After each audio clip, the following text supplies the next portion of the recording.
Permanent magnets are difficult things to understand. In fact, if we're absolutely honest with ourselves, we don't understand them. You see, either end of a bar magnet will attract a piece of steel. But it doesn't follow that because it's painted red, it's a magnet. Because look, it won't pick up that piece of steel, but this one will. So this one's the magnet. But the only real test between two magnets is whether or not, in addition to attracting each other, they will also repel when reversed. Now, the idea of repulsion gives you the impression that perhaps you could float one of the magnets over the other, like this. Now, I can feel the repulsion. Now, watch what happens when I let go.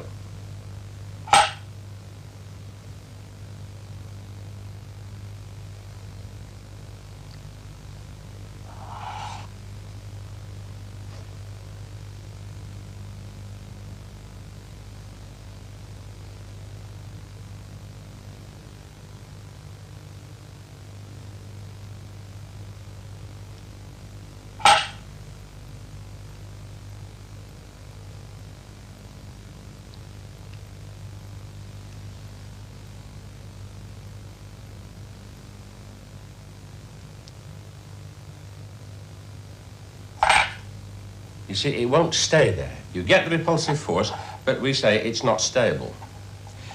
Now, people have proposed this idea for suspending railway carriages over a track because it uses no power. But then you have to do something about stopping it falling off sideways. Now, we can make ring magnets like these. In this case, the whole of one side is a north pole and the whole of the other is a south. So if we get two of them, we can try and float one over the other.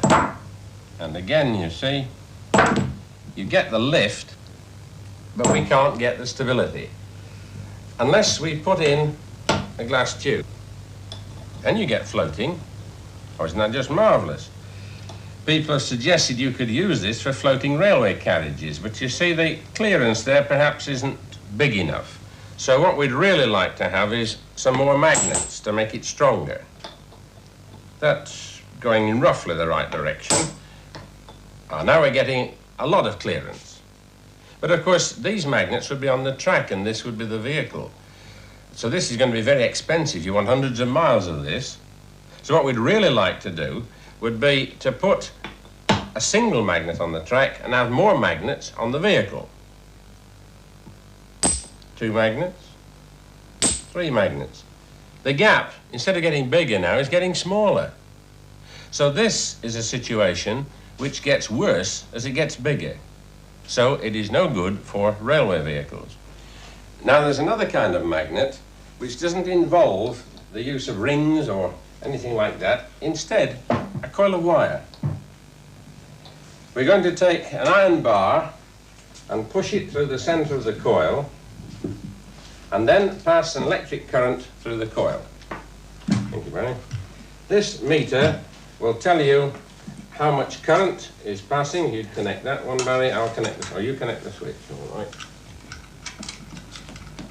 Now all we need is a battery to connect to here, and we shall be able to make a magnet out of that bar of steel which at the moment is not magnetized. Now if you give me the board, Barry, we shall be able to see whether it behaves truly in the manner of a magnet, because here is a magnet. At the moment, this is just a bar of iron, so the magnet will attract either end. Now let's see if we can make it repel by switching on. Get current. That end will now attract, and that end repel. So now we've made an electromagnet. But will it work without the iron core? We'll just use the coil alone. Well, it certainly attracts. And I turn it round, and it just repels. So it is still a magnet, even though it has no iron in it at all. But of course, if we put the iron core back, then the attraction and repulsion is far greater, so we make a better magnet. Now let's see how much weight we can lift with this magnet. Barry, pass me the iron bar. I'll see if I can pick up this heavy iron bar. And we can, just. It's not actually jumping up to meet it, but having made contact, I can just lift it. But there's more magic in an electromagnet if, instead of feeding it from a battery, we feed it from alternating current. Look at this oscilloscope. You see a spot rising and falling. That spot is really measuring the amount of current that flows in a wire. When it's above the middle line, the current flows one way, and when it's below, it flows another. Now, I've slowed this down to show you what is really happening, but in your house, you have an electricity supply which goes much faster up and down, even than that. Faster even than that. It goes up and down 50 times a second. Now let's have a look at an electromagnet over here that uses that kind of supply. And this is a coil of wire with a long iron core. This is a ring of aluminium. Aluminium, you know, is a non-magnetic substance. We can't pick it up with a bar magnet, as you can, for example, a bunch of keys. So we'll put this non-magnetic ring over this iron core and switch on. You see that? You get the ring thrown high into the air. If, without switching off, I put it back, then it floats. But notice it never floats level and in the center. It always has to lean on the pillar, just like the permanent magnets did. If I put a thinner ring on, it doesn't float quite so high. Thinner still, a lot lower down. And if we go to the ultimate and cut a ring from kitchen foil, which is also aluminium, that doesn't float at all. But unlike our permanent magnets, if we now add some more rings, we shall begin to see the whole lot lift. Remember, with the permanent magnets, the more magnets we put on the top and the smaller was the lift. And in this case, the more the rings, the higher the lift. Put the thicker one on, thicker still, and up it comes right to the top. Now, what is the secret of this amazing device? This is the giveaway. This is a copper cylinder that is free to spin. If I hold the copper cylinder alongside, there's nothing much going on. But if I take this ring, which wants to float up there, and I force it down alongside the copper, then the copper begins to spin. And if I put it on the other side, it spins the other way. It is as if there was an upward sweeping something which is causing the copper to spin. And we call that upward sweeping something a travelling magnetic field. Now, this is a row of electromagnets arranged deliberately to produce one of these travelling magnetic fields.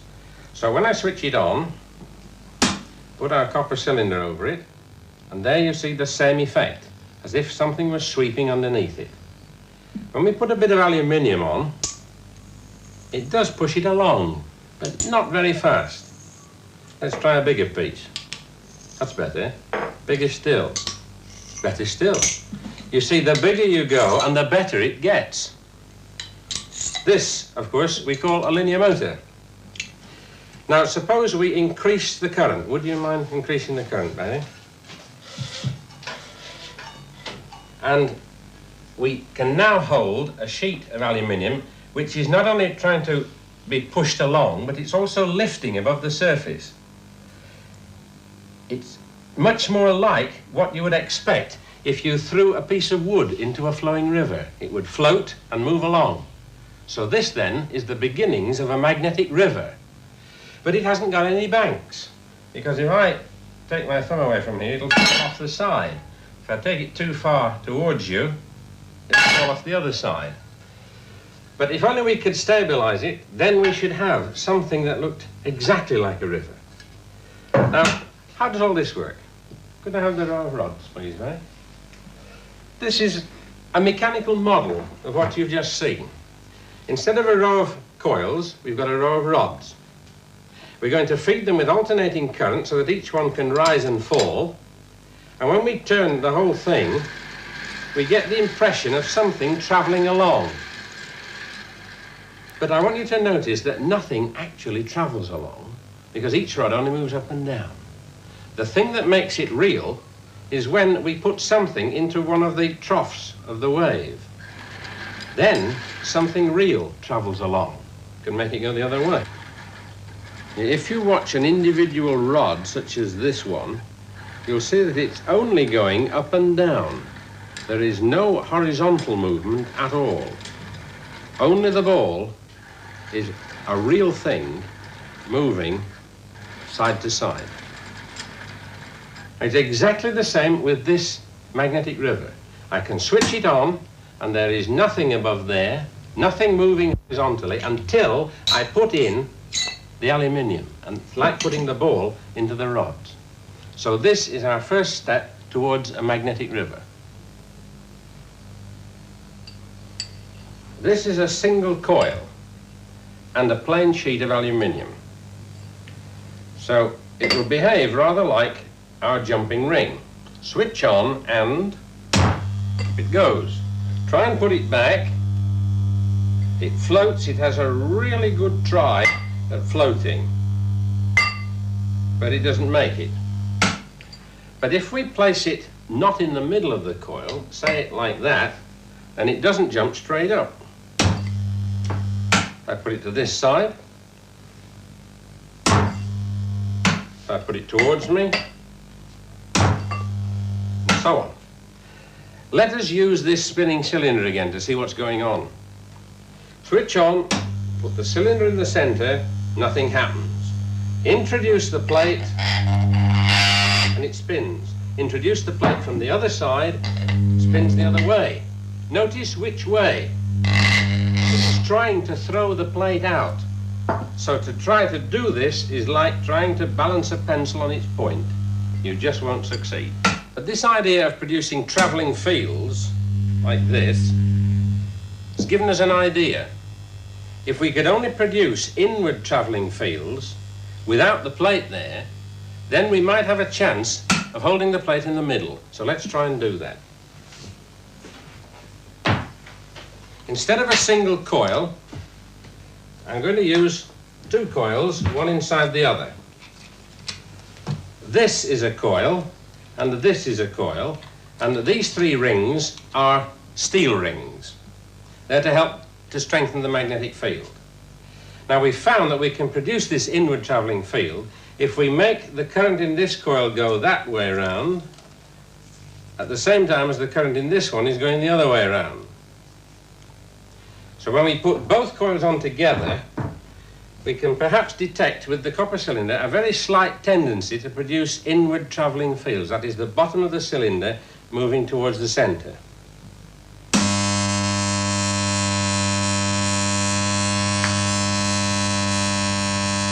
That's what we're looking for.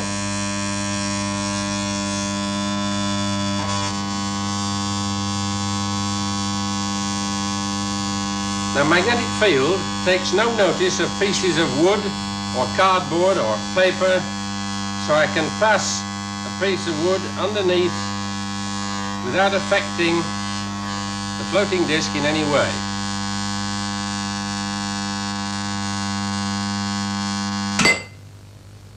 Now I want you to imagine that we've been able to take this solid structure, put it under a steamroller and roll it out flat, really flatten it in this direction. And let's try and imagine what that would look like.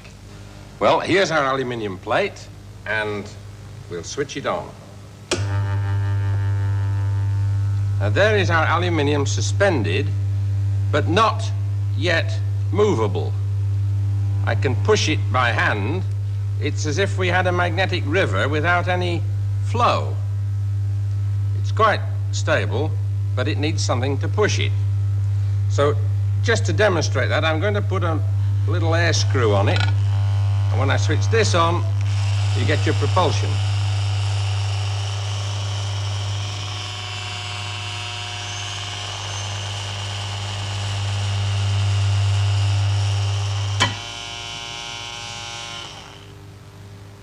There was a time when we thought we should have to put a linear motor up the center between the coils to get propulsion as well as lift and guidance.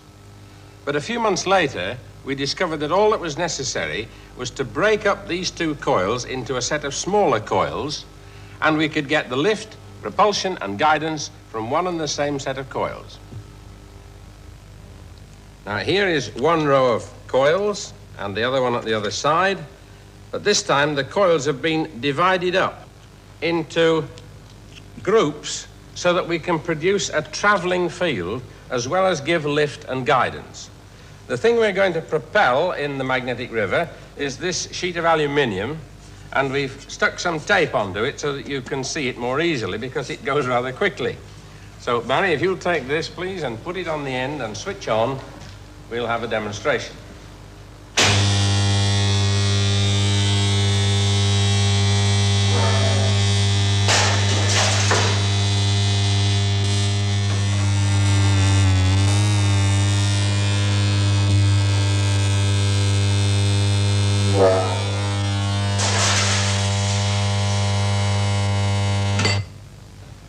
Now, I'm going to change over two of the connections to this end of the track so as to make it fire backwards.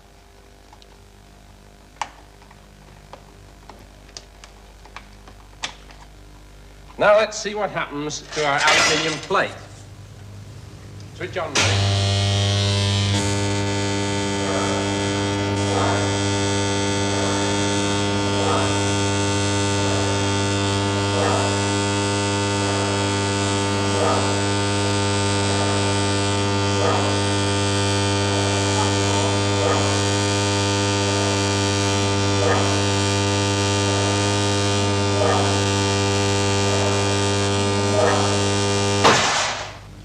Now, this back-to-back motion, of course, has got nothing to do with passenger-carrying vehicles. It's more suitable for propelling shuttles in weaving looms.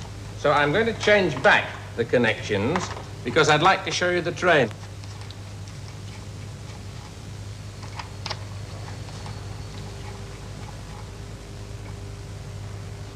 Now we're going to dress up this piece of aluminium to look like a passenger-carrying vehicle. The scale of this operation is such that this will now travel at the equivalent full-scale speed of 250 miles an hour. And Barry, if you'll start this one, I'll have to go and catch it because this is rather expensive.